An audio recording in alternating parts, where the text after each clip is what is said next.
Kenalkan tokoh utama di film ini yang bernama Jun.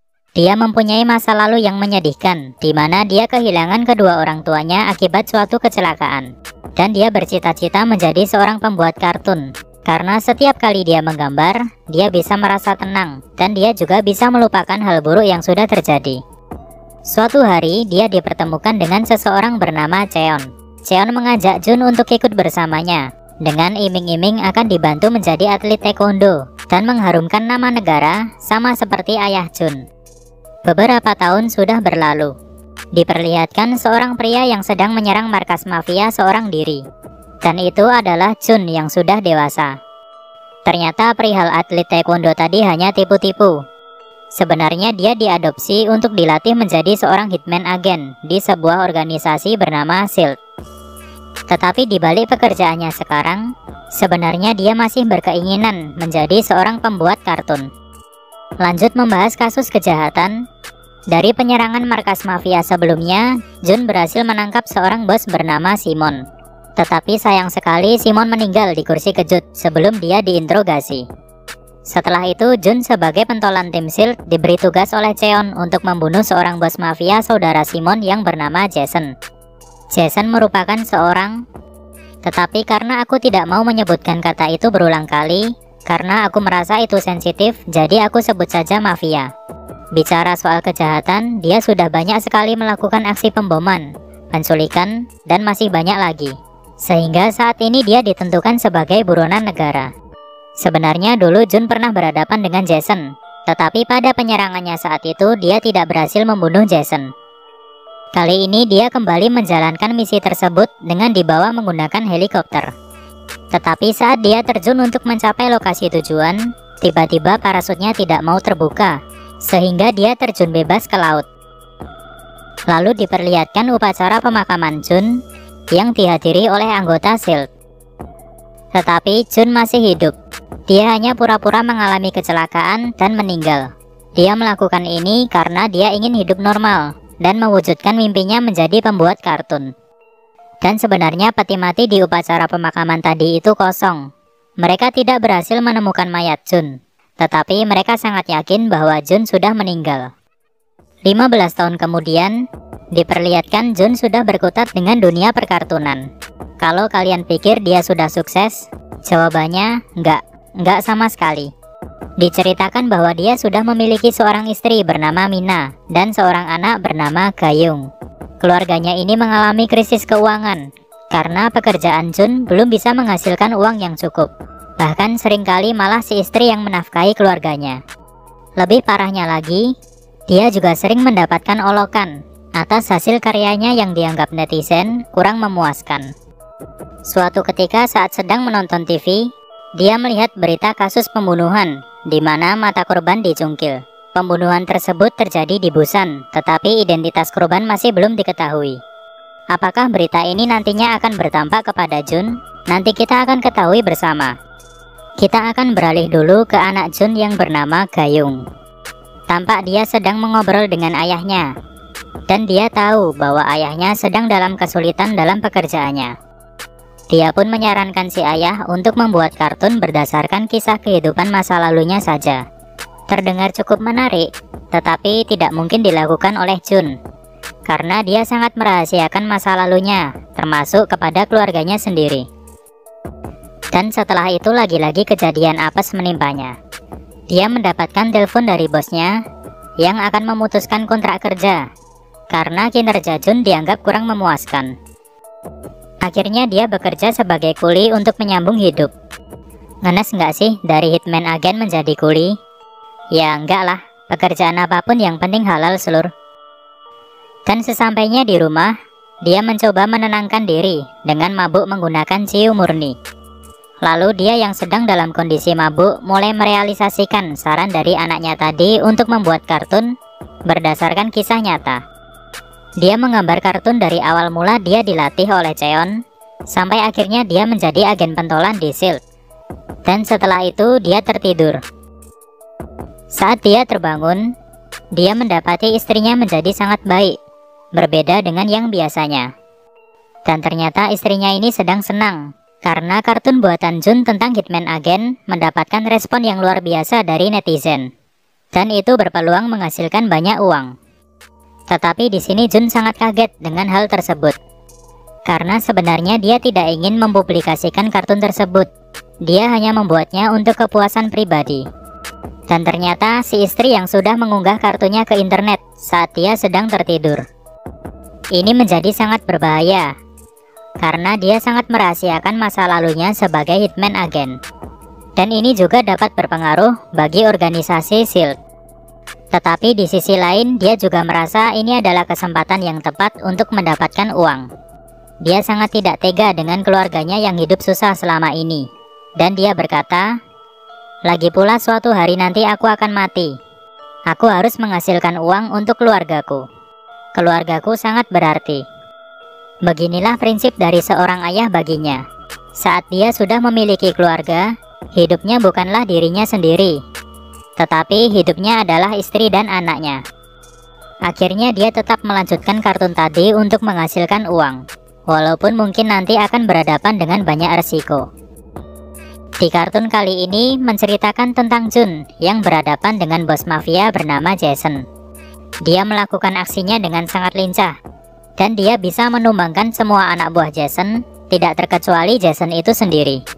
Kisah ini juga sempat aku ceritakan di awal film tadi, di mana Jun sudah merasa membunuh Jason, tetapi nyatanya Jason masih hidup. Dan jelas saja kartun tersebut sangat laku di pasaran, karena alur ceritanya yang sangat menarik. Tetapi kebahagiaan ini tidak berlangsung lama, saat Badan Intelijen Negara atau disingkat BIN, yang juga mengelola organisasi SHIELD, mengetahui tentang adanya kartun ini. Mereka merasa terancam, karena ternyata kartun itu dibuat menggunakan identitas asli, mulai dari nama agen, nama penjahat, bahkan kasus kejahatannya. Mereka yakin bahwa ini adalah ulah Jun, yang sebenarnya belum meninggal.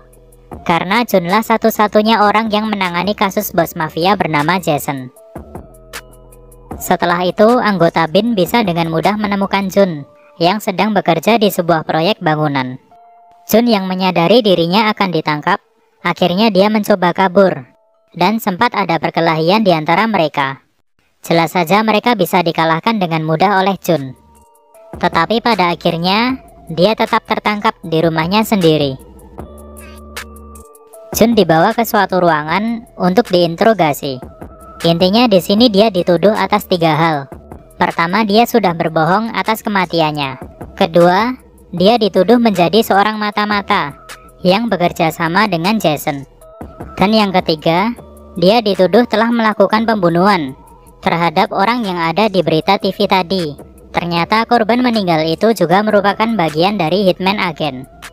Namun dia menyangkal karena 2 tuduhan terakhir itu tidak dilakukan olehnya. Sampai suatu ketika, dia mendapatkan telepon dari seseorang yang menginfokan bahwa istrinya sedang diculik. Ternyata itu adalah Jason. Jun diminta untuk menyerahkan Cheon kalau mau istrinya selamat. Jason menyimpan dendam atas kematian saudaranya Simon yang dulu sempat ditangkap oleh Jun. Dan dia ingin membalaskan dendamnya itu kepada ketua organisasi SHIELD yang tidak lain adalah Cheon. Mau tidak mau, akhirnya Jun menyetujuinya karena dia tidak ingin istrinya terluka. Tiba-tiba dia melakukan penyerangan di ruangan tersebut dan menyandra Cheon. Setelah itu dia pergi untuk menyerahkan Cheon kepada Jason. Dan tentunya ketua BIN yang bernama Yongdo tidak tinggal diam. Dia mengarahkan anak buahnya untuk mengajar Jun. Aku akan jelaskan juga bahwa sebenarnya Badan Intelijen Negara ini berisikan orang-orang yang baik. Merekalah yang bertugas untuk melindungi negara dari kejahatan. Beberapa orang yang mengejarnya tentunya bukan tandingan bagi Jun. Dia bisa mengalahkan mereka semua dengan mudah, namun tidak sampai membunuhnya. Tetapi setelah Jun pergi, datanglah seseorang yang kemungkinan besar ini adalah anak buah Jason, melakukan pembunuhan terhadap orang-orang yang tadi berkelahi dengan Jun. Hyungdo yang datang beberapa saat kemudian merasa sangat emosi melihat anak buahnya sudah tidak bernyawa, dan dia mengira bahwa Jun yang telah melakukan semua ini. Sampai akhirnya dia menyandra anak Jun yang bernama Gayung, dan dia menelpon Jun agar Jun mau menyerahkan diri. Sedikit info juga bahwa Hyungdo sebagai direktur BIN ini sebenarnya orang yang baik. karena dia berusaha menegakkan keadilan. Tetapi pola berpikirnya yang selalu negatif ini malah memperburuk keadaan. Ini juga menjadi pembelajaran bagi kita semua untuk jangan selalu berpikiran negatif, karena itu malah membunuh sifat baik kita sendiri. Mulai agak rumit ya. Istri diculik mafia, anak disandra, status diri sendiri sekarang buron. Mau gimana coba? Untunglah di sini ada Chul, yang dulu merupakan junior dari Jun. Chul merasa iba dengan Gayung yang disandra, dan akhirnya dia membawanya untuk kabur. Dia juga ingin menjadikan anak Jun ini sebagai pancingan, agar dia bisa bertemu dengan Jun untuk tahu kejadian sebenarnya. Setelah itu Chul mengirimkan SMS ke Jun menggunakan ponsel milik Gayung, yang berbunyi seperti ini.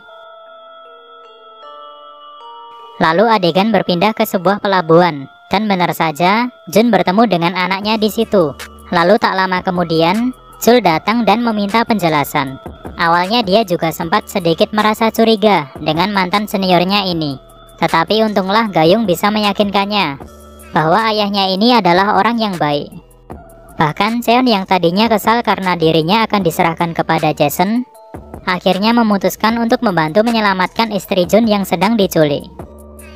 Setelah itu mereka menuju markas Jun yang dulu, dan ternyata di sini Chul sudah menyimpan banyak sekali senjata. Lalu mereka membawa senjata itu untuk melawan Jason. Tetapi di luar gedung sudah terdengar suara sirine yang menandakan Hyungdo beserta anak buahnya akan datang. Akhirnya di sini Chul dijadikan umpan. Dia dipukuli oleh Jun untuk nantinya berpura-pura terluka saat mengejar Jun.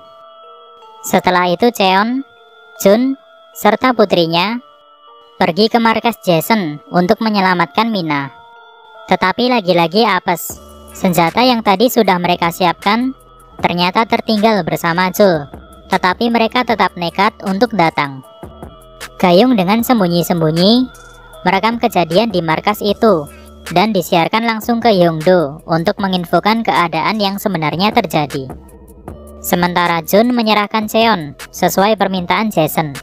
Dan tak lama kemudian muncul Mina yang sedang sempoyongan akibat tadi sempat mabuk ciu oplosan. Ternyata Mina ini doyan banget minum-minum gituan.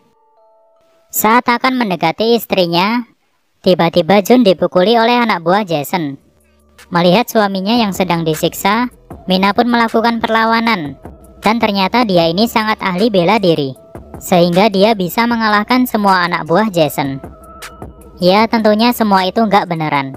Ternyata itu cuma efek mabuk yang membuat Mina menjadi seolah-olah sedang berkelahi.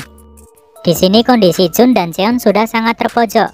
Aslinya kalau tidak ada yang disandra, Jun bisa dengan mudah mengalahkan mereka semua. Tetapi kenyataannya tidak seperti itu. Lalu tiba-tiba datanglah Hyungdo beserta anak buahnya ke markas tersebut. Di sini mereka melakukan penyerangan dan dengan cepat bisa meringkus semua mafia tersebut, tidak terkecuali Jason. Ini memang berita baik, tetapi tidak bagi Jun. Dia tetap dianggap sebagai penjahat, dan Hyungdo berisi keras untuk melumpuhkannya. Lagi-lagi di sini adegan mengharukan terjadi. Istri dan anaknya berusaha melindunginya saat akan ditembak. Chul pun juga ikut melindunginya, tetapi naas, dia malah tertembak. Tetapi Hyungdo ini memang sudah dibutakan dengan pikiran negatifnya. Dia tetap berusaha membunuh Jun. Sampai suatu ketika tiba-tiba anak buahnya tumbang satu persatu. Ternyata ini adalah ulah anak buah dari Jason yang tadi sempat melarikan diri. Dia menembaki dari atas menggunakan sebuah sniper. Jason pun dibebaskan dari borgolnya. Dan seketika dia langsung menembaki Jun berkali-kali, sampai akhirnya Jun tumbang. Setelah itu kondisi semakin memburuk, karena mafia mulai menguasai keadaan. Apakah ini akhir yang tidak bahagia? Tunggu dulu. Tiba-tiba Jun terbangun. Jadi sebenarnya dia tadi menggunakan baju anti peluru berlapis-lapis, sehingga tembakan dari Jason tadi tidak melukainya sama sekali. Akhirnya Cheon, Jun, dan anak buah Hyungdo bersatu untuk melawan mafia. Cheon berhasil mengalahkan tangan kanan Jason. Sedangkan di tempat lain, Jun berhasil mengalahkan para mafia, dan tidak terkecuali Jason itu sendiri. Lalu singkat cerita kelompok mafia ini bisa diringkus. Dan film ini berakhir dengan bahagia. Chul masih dapat terselamatkan dari tembakan yang sebelumnya. Sedangkan Jun dibebaskan dari semua tuduhannya. Dan kini Jun mulai aktif lagi dalam membuat kartun.